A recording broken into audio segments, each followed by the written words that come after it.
তারা এই 33% সংরক্ষণ করতে চাইছে।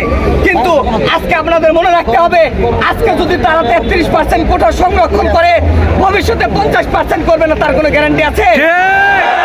ভবিষ্যতে 50% করবে, তারপরে পুরা 100% যদি উন্মুক্ত করে দেয়, সারা বাংলাদেশের কারিগরি সেক্টর ধ্বংস হয়ে যাবে। ঠিক আছে?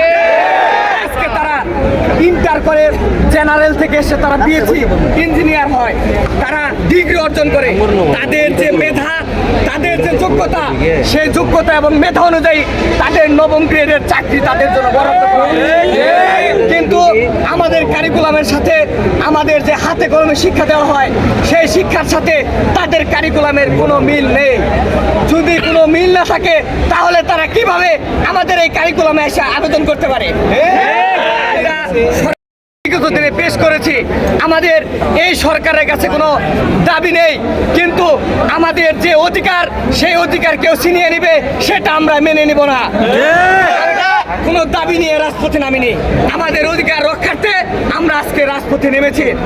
বিএসসি ভাইদেরকে হুঁশিয়ার করে দিচ্ছে, আপনারা যদি এই মব সৃষ্টি করে আগামী নির্বাচনকে বানচাল করার চেষ্টা করেন, আমরা এই সরকারকে সহযোগিতা করব এই নির্বাচন যাতে সুষ্ঠু হয়।